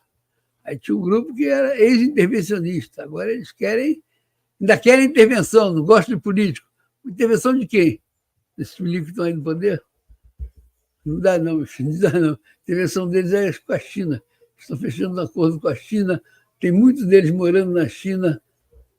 Coisa está meio estranha. Não é aquele político do ano passado, de 50 anos atrás. Não são os mesmos. Não são os mesmos mesmo. Então não tem ilusão. Quem vai ter que fazer isso aí somos nós. Pega o telefone. Aqui, cadê? Celular na mão. Alô? Alô, senador, por favor. Por favor, impeachment já. Precisamos, o povo está querendo. Não posso fazer um punho em casa, está arriscado o Alexandre me prender. Por favor, acaba com isso. Queremos liberdade de expressão. Isso aí. Liga para ele, fala com ele. Principalmente se o paciente abandonar o PSD 55 nessa eleição. Aí eles vão... De novo. Senador, meu voto será eternamente seu. Eu já falei, aquela do namorado apaixonado. Meu voto será eternamente seu. Se você votar pelo impeachment. Importante, né? Muito importante isso. Na namorada, o voto será eternamente seu se você votar pelo impeachment. Isso aí é fantástico, é demais, é bacana, é legal. Tá, gente, eu vou encerrar por aqui. Eu quero agradecer a Deus. Obrigado, Senhor. Uma live tranquila. Apesar de tudo que a gente está sofrendo, a gente está conseguindo. Todos os dias, 2 semanas que a gente não falta mais. Botando de 3 em 3, a gente está chegando lá. Eu ia até negociar com eles a ampliação, não posso negociar porque existe hoje um boicote bem grande do Facebook para mim. Você não entra, você não entra, você não entra. Eu estou entrando, mas minha maneira de entrar... É claro que mais de um dia talvez eles travem de novo, mas eu tenho certeza que depois, no dia 7, muda tudo. Como é que eles vão fazer? Lutar contra a maioria? Porque não querem a maioria que fale, não querem isso, querem dominar o povo. O povo pode dominar o Facebook, ou seja, vai embora e larga ele para lá. Como o Google, né? O YouTube, que aliás tem papo aí que o Musk vai montar a XTV, que vai concorrer com o YouTube, ou ele vai comprar o YouTube. Mas o YouTube ele não compra com um dia, ele deve levar uns 6 meses a 1 ano de negociações. Então tem gente dizendo aí que Elon Musk vai comprar tudo, vai comprar YouTube, Coca-Cola, Ferrari, Toyota, Ford. Pô, calma, eu acredito que ele vai em frente, vai trabalhar bastante, vai fazer as coisas certas. Eu acho que a intenção dele é ajudar o mundo, nem é o Brasil só, o mundo. Obrigado, Elon Musk. Quase que nem o Eduardo falou, muito obrigado por tudo. Pô, só faltava mandar uma graninha para gente, para a gente poder se aparelhar e ficar em frente para poder brigar por isso tudo. Mas não chorar com isso, não. Apareceu uma pessoa dizendo lá no China, antes da suporte, dizendo que pô, faz. Não sei, não acredito em Papai Noel. Então tá lá, vamos ver o que acontece. O mundo está perto. Obrigado, Senhor. Live tranquila. Abençoe todo mundo que vê hoje, que vai ver amanhã, que vai ver depois. Obrigado, Senhor. Muito, muito, muito bom. Tá? Gente, eu vou botar a vinheta de encerramento e volto no final só para dar tchau, hein? Então vamos lá. Muito obrigado pela audiência, muito obrigado pela paciência. Até amanhã, com vocês, a vinheta de encerramento.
É isso aí, gente. A gente continua, claro, acabou a vinheta, certo? Obrigado por ter nos assistido, aturado a gente até aqui. Eu só posso dizer uma coisa para vocês. Gente, muito obrigado de novo, né? Muito obrigado pela audiência, muito obrigado pela paciência. Até amanhã. Tchau, tchau.